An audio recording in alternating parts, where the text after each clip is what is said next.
Henry and Mudge under the yellow moon. Together in the fall. In the fall, Henry and his big dog Mudge took long walks in the woods. Henry loved looking at the tops of the trees. He liked the leaves, orange, yellow, brown, and red. Mudge loved sniffing at the ground, and he liked the leaves too. He always ate a few. In the fall, Henry liked counting the birds flying south. Mudge liked watching for busy chipmunks.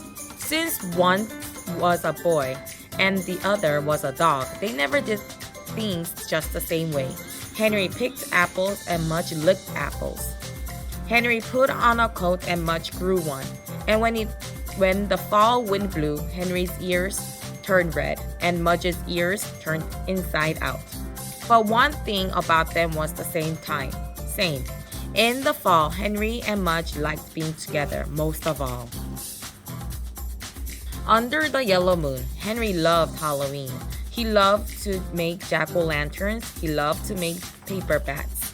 And most of all, he loved to dress up. But there was one thing about Halloween. Henry did not like ghost stories. Henry's mother loved to tell ghost stories. Every Halloween, she put on her witch's hat, lit candles, and told ghost stories. She thought Henry liked them because he told her he liked them. But really, he hated them. They scared him. He was afraid to tell her that. But this year, Henry had Mudge. Mudge would be with him. Henry would not be afraid of the ghost stories. So Halloween night, Henry's mother put on her hat and lit her candles. She invited Henry and Mudge and some of Henry's friends to listen to ghost stories. It was dark outside. A big yellow moon was in the sky. It was dark inside except for the candles. And one jack-o'-lantern. Henry got close to Mudge on the floor. Henry's mother began. First, she told a story about a man who lost his head. Henry shook. His friends shook. Then she told a story about a cat in a graveyard. The candles made shapes on the walls. Henry shook harder. Then Henry's mother began telling a story about a pair of shoes that went looking for someone's feet. The shoes, she said, came out only at night, and they walked up and down the streets looking. You could hear them, she said softly. They went click, click, click, click. Henry's mother tapped her own shoes on the floor. Click, click, click, she whispered. But when she stopped tapping, Henry still heard something. Something in the room. Something in the room. Under the yellow moon. Henry held his breath. Something went click, click, click, click, but faster. Henry's whole body shook. It was like someone walking faster and faster. Click, click, click, click, click, click. What was it? Henry's Mudge bent down. Mudge? She said. Henry knew his mother was scared too, if she needed Mudge. Mudge? She said again. The clicking got louder. The shoes are coming, thought Henry.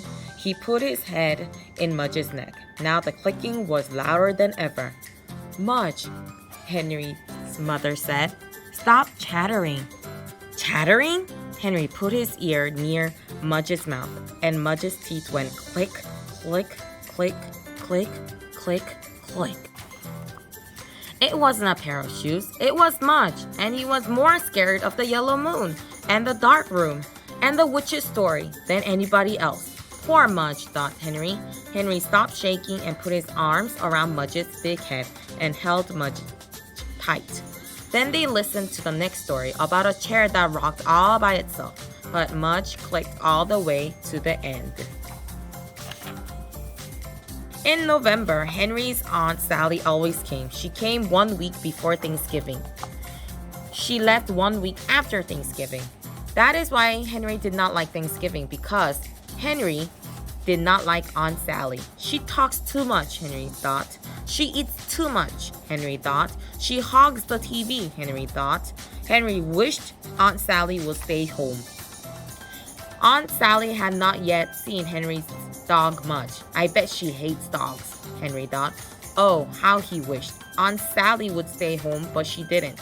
She came 1 week before Thanksgiving Right on time, Aunt Sally came into Henry's house.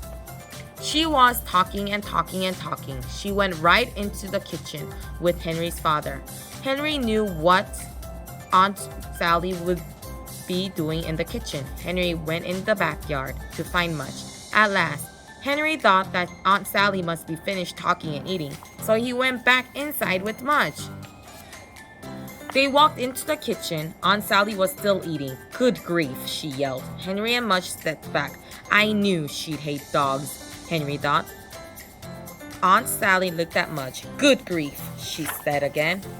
But then she took a cracker off her plate. She threw it to Mudge. Snap went Mudge's mouth, and the cracker was gone.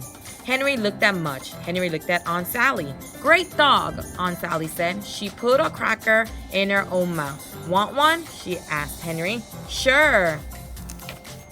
He sat down with Aunt Sally. She still ate too much. She still talked too much. But all of her talk this time was about Mudge, and that was different. Aunt Sally talked about Mudge's sweet eyes. She talked about Mudge's strong chest. She talked about Mudge's soft fur. She talked about Mudge's good manners. And she fed Mudge lots of crackers. This year, Henry knew he was going to like Thanksgiving. This year, Henry knew he really has something to be thankful for.